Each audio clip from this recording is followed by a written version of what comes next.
Ate, ate! Nakita ko pang motor dito kanina. Ah, ito nang lalaki nakablock kanina. Iniwan ko lang po yan kasi nag-deliver ako yan. Hindi mo ba kasama yun? Hindi po. Nanakawan ka na.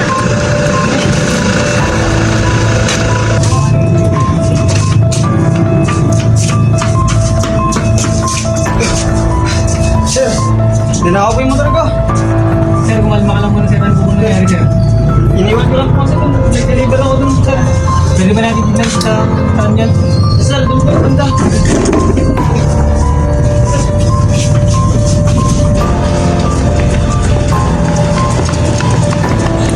Sir, dito ko lang po iniwan. Sir, lang iniwan din yung motor mo? Sir, paano ko rin nangyari? Nangyari dito? Sir, iniwan ko po kasi nag-deliver po ako doon. Ano oras ka ba nakarating dito sir? Mga kwan, sir. 55 po kasi ang tangalin, sir. May mga tao ba dito kanina? Nag-park ba? Yes, sir. May namin. Sir.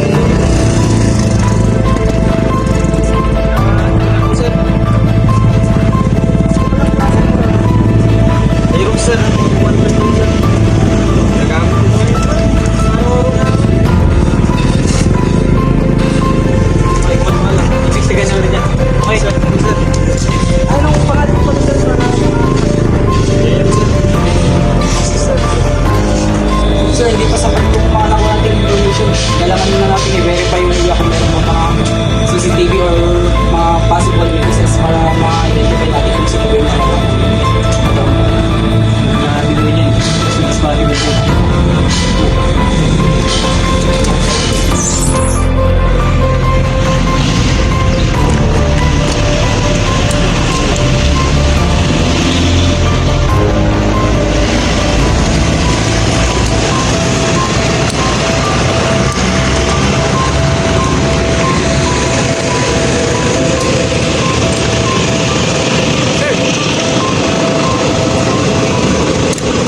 Para may CCTV dun, no?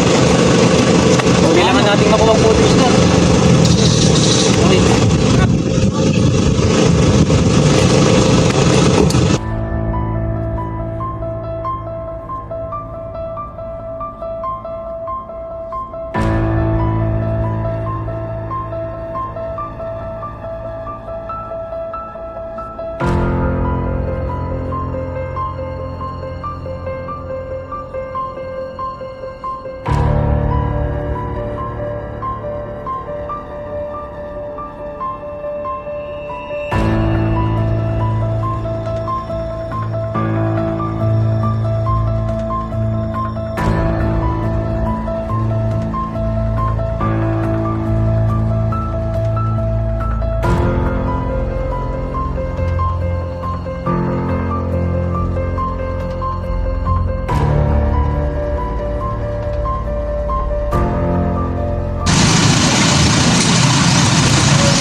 Mahal po kayo po.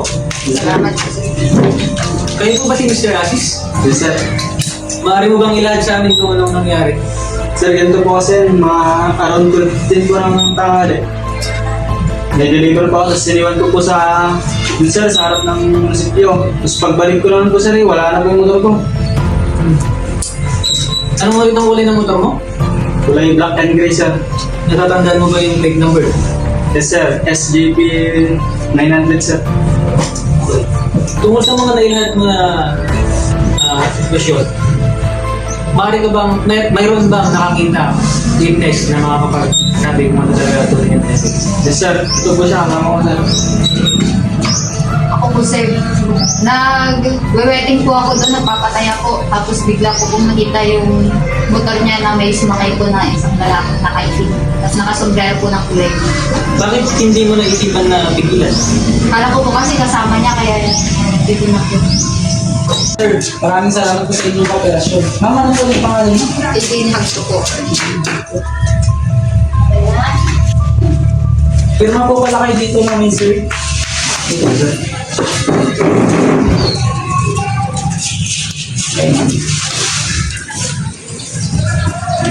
you po. Salamat po sir niyo. Salamat po. Uy, pre, tignan nyo to, may skin ako. Grabe, kakabili ko lang to. Yan mo, kaganda oh. Epic. Eh, ganyan ka ba? Mr. Gerald, Sir? narin pa namin sa salang pagnanakaw. Ikaw ay may karapatang manahimik. Ano mang sabihin mo ay maaaring gamitin laban sa iyo sa korte. Ikaw ay may karapatang kumuha ng abogado at kung wala kang kakayahang kumuha ng sarili mong abogado, ay bibigyan ka ng isa. May karapatan kang sabihin ng iyong abogado bago ka magbigay ng anumang kahayag. Naiintindihan mo bang iyong karapatan? Wala naman akong ginawa, sir. O, sir. Ano po?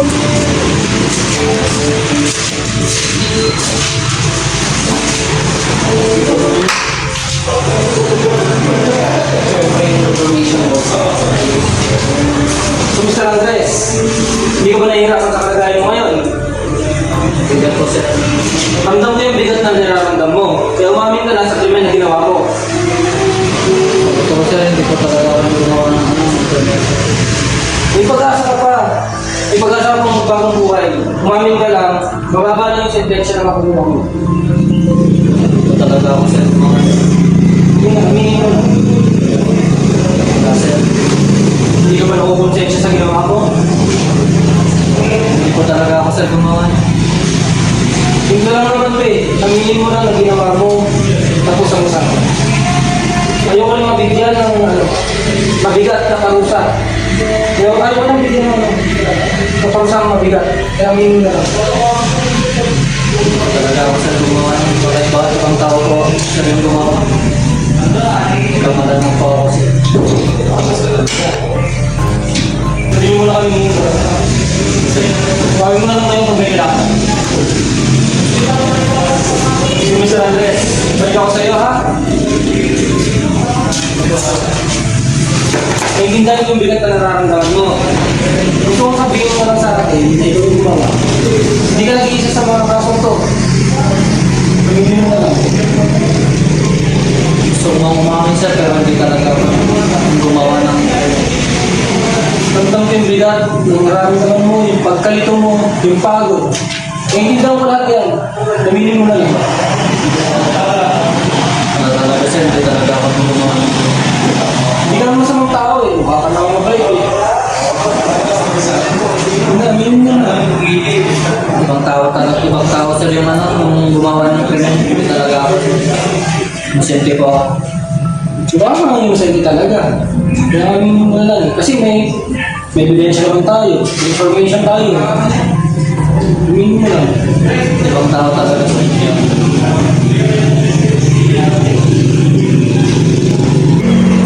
Mr. Andres, tanggal mo naman dito. Kung nahirapan ka sa process pa, sir, pakitanggal nga mo na mga process na.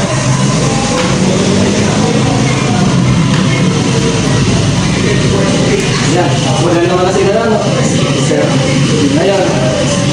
Mabait naman ako kung nakikinig naman ako sa mga sasabihin mo. Hindi kita i-judge. Hindi naman ako judge. Hindi talaga ako gumawa ng krimen sir. Kung ibang tao na Hindi ko na evidence yung Mr. Andres. Ayun mo naman. hindi sir, ibang tao talaga sir. Naglalakad lang po ako sir. Wala akong ginagawa sir. Sa video, nakita ka.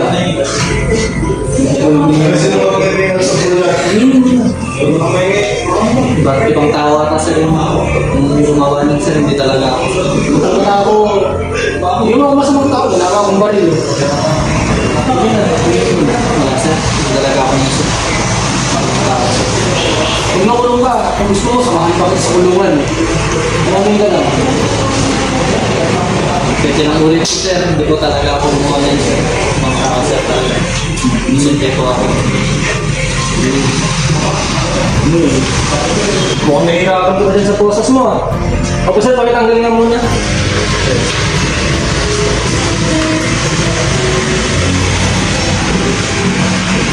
Thank you po sir. Yan. Yung maluwag niya ang kamay mo, nakakagalaw ka ng maayos. Paliwanag mo yung ginawa mo.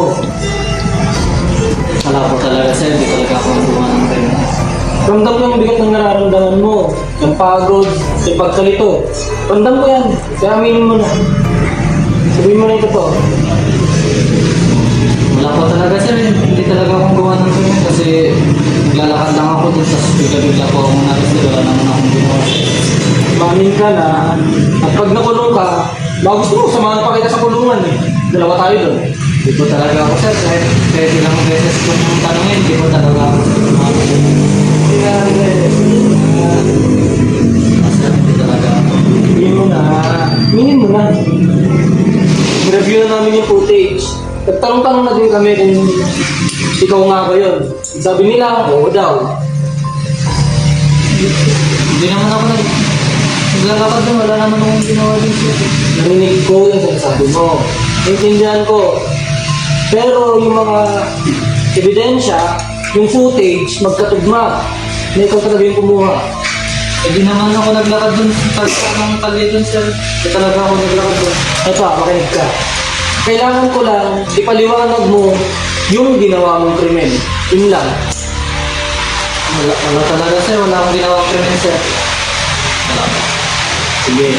Ano ba, Andres? Kanina pa tayo dito eh. Sabihin mo na, umamin ka na. Talaga sir, hindi talaga ako gumawa sir. Bigas pa masyado eh. Umamin ka na lang kasi. Talaga sir, hindi talaga akong gumawa. Andito. Ayan o. Ayan yung mga ebidensyo. Kitang-kita mo naman eh. Mukha mo yan o. Ibang tao sir. Umamin ka na kasi. Wala talaga sir, hindi talaga ako gumawa sir. Sige na. Baka pariling kita eh. Perfect sir. Wala sir. Ano ba kami nangyari kasi hindi ko pa umarin? Kasi hindi talaga ako gumawa sir. Hihina ka pa eh. Sige na, umamin ka na. Pwede ka naman umarin. Kapag umarin ka, may pag-asa bang mabawasan yung pagiging intense mo. Kaya umarin mo lang pwede ko umarin. Mas ko na namin umarin ka na.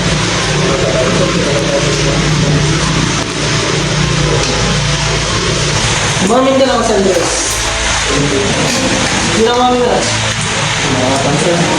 Oh, ano ka na kasi kagaya? Sus.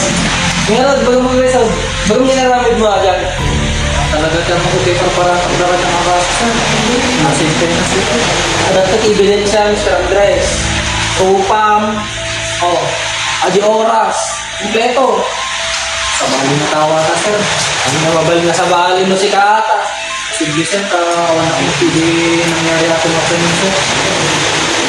Ano nga ito nga ito? Si kami na ito. Libak mo pa ilang.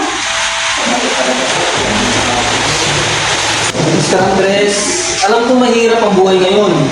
May pamilya ka ba? Meron po sir. Oo. May anak ka? Meron po dalawa sir. Kawawa yung magiging anak mo kung alam mo umamin. Kung aamin ka ngayon, mas mapapadali yung sentensya mo. Oh, mas mabibigyan mo na mas maayos sa buhay yung anak mo. Sige po sir, amin na lang. Okay, sir? Papasukin yung legal counsel. Magandang araw, sir. Sige po. Puwan po. Maraming sa tao.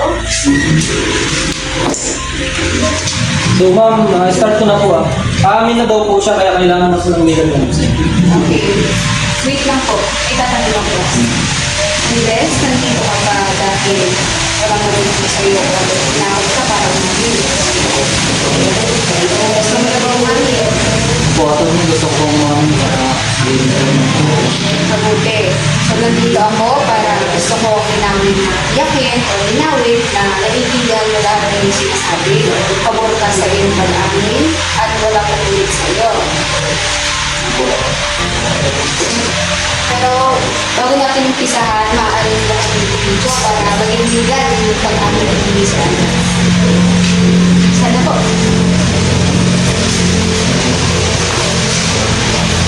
Inaamin ko po na ginawa ko yung krimen na pagnakaw sa motor. Kasi kailangan ko talaga ng pera pa rin ko para sa pamilya ko. Kung nagutong na po kasi sa pamilya sa condition namin. Andres, naiintindihan mo ba na yung pag-amin dito ay pwede gamitin sa iyo ng siya isang sa kapatid? Po ato. Ito. Pagkirmahan na lang po. Mr. Andres, yung sworn statement na pag-amin niya.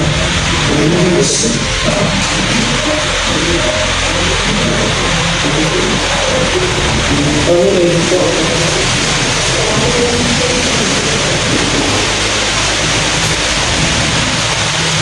Sir, ako po.